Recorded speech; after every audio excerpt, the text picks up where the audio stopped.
여러분, 아이 둘을 낳은 엄마가 어느 날 갑자기 엄마가 아니게 될 수 있을까요? 저는 30살에 결혼했습니다. 만난 지 3개월 만이었습니다. 그리고 결혼 3년 뒤 저는 제 아이를 도둑맞았습니다. 오늘은 한 여자의 30년 이야기입니다. 결혼을 하고 저는 시댁에서 살게 됐습니다.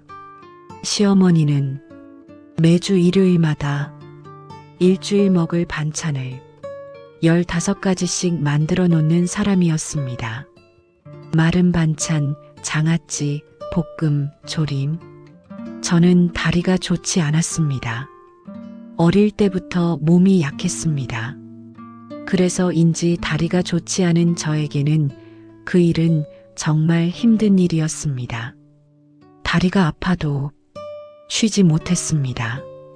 매주 그 일을 하고 나면 다리가 퉁퉁 부었습니다. 그래도 말 한마디 못했습니다. 며느리는 원래 그런 거다. 그 말을 늘 들었으니까요. 결혼하고 얼마 지나지 않아 첫 아이가 태어났습니다. 그리고 아이를 낳은 지 11개월 만에 둘째를 또 임신했습니다. 저는 두 아이의 엄마가 됐습니다. 몸은 너무 힘들었지만 아이들이 있어서 버텼습니다. 하지만 둘째를 낳고 6개월 뒤 남편이 집을 나갔습니다. 처음에는 며칠이면 들어올 줄 알았습니다. 하지만 일주일이 지나고 한 달이 지나고 3달이 지나도 남편은 돌아오지 않았습니다. 전화도 없었습니다. 소식도 없었습니다. 저는 매일 밤 아이들을 안고 울었습니다. 그때마다 시어머니는 말했습니다. 네가 얼마나 못했으면 남자가 집을 안 들어오겠니? 참고 살아라. 살다 보면 좋은 날도 온다. 저는 그 말을 믿고 싶었습니다. 그래야 버틸 수 있었으니까요. 어느 날부터 이상한 생각이 들었습니다. 시어머니가 남편과 연락하는 것 같았습니다. 하지만 절대 말하지 않았습니다.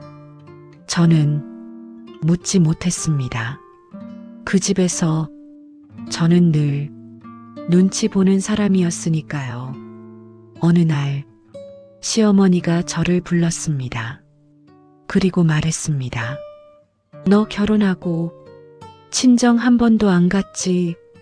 아이들은 우리가 볼 테니 한 달만 쉬고 와라. 저는 그 말을 듣고 눈물이 났습니다. 처음으로 며느리가 아니라 사람으로 대해주는 것 같았거든요. 그래서 저는 아이들을 맡기고 친정으로 갔습니다. 20일쯤 지났을 때 시어머니에게 전화가 왔습니다. 아이들 잘 있다. 엄마 안 찾고 잘 노니까 한 달 더 쉬고 와라. 저는 너무 고마웠습니다. 어머니 감사합니다. 그 말만 계속했습니다. 2달 뒤 저는 시댁으로 돌아갔습니다. 그런데 집 앞에 도착했을 때 이상했습니다. 문이 잠겨 있었고 집이 텅 비어 있었습니다. 이웃에게 물었습니다. 그랬더니 이 집 사람들 이사 갔어요. 그 말을 듣는 순간 다리가 풀려 주저앉았습니다.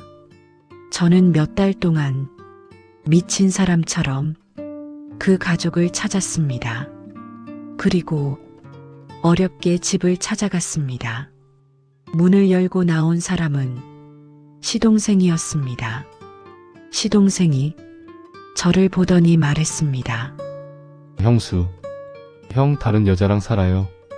형수랑은 못 산대요. 사랑 없이 결혼한 거라고. 그리고 이렇게 말했습니다. 아이들은 우리가 키울게요. 형수는 형편도 안 좋잖아요. 형수 인생 살아요.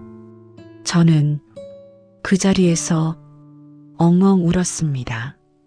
아이들, 내가 키우겠다. 엄마는 나다. 하지만 아이들은 이미 그 집에 없었습니다. 어디 있는지 말해주지 않았습니다. 그 후 저는 몇 년 동안 아이들을 찾으려 노력했습니다. 하지만 만날 수 없었습니다. 저는 결국 포기했습니다. 그 사이 연세 많던 부모님도 돌아가셨습니다. 저는 혼자가 되었습니다. 몸도 좋지 않았습니다. 다리 수술도 여러 번 했습니다. 직장 생활도 오래 하지 못했습니다. 결국 기초생활수급자로 살게 됐습니다. 그러던 어느 날 모르는 번호로 전화가 왔습니다. 엄마, 저예요. 30년 전 그 아들이었습니다. 저는 말도 못했습니다. 그저 눈물만 났습니다. 우리는 몇 번 만났습니다. 저는 아들을 집으로 불러 밥을 해줬습니다. 그 순간 저는 다시 엄마가 된 것 같았습니다. 세상에서 제일 행복했습니다. 어느 날 아들이 말했습니다. 엄마 나 결혼해. 그리고 이렇게 말했습니다. 집을 구해야 하는데 돈 좀 도와줄 수 있어? 그 말을 듣는 순간 제 마음이 무너졌습니다. 저는 돈이 없었습니다. 기초생활수급자였습니다. 하지만 그 말을 차마 할 수 없었습니다. 그래서 이렇게 말했습니다. 엄마가 다리가 안 좋아서 몇 년째 일을 못해서 돈을 해주고 싶지만 어렵다. 아들은 잠시 조용하더니 알겠어. 그 말만 하고 일어났습니다. 그리고 그날 이후 아들은 연락이 없었습니다. 제가 한번 전화했습니다. 아들은 말했습니다. 엄마 나 바빠. 그리고 전화를 끊었습니다. 저는 가끔 생각합니다. 나는 30년 동안 엄마였을까요? 아니면 그저 아이를 낳아준 사람이었을까요? 그래도 오늘도 저는 그 아이가 행복하길 바랍니다. 엄마니까요.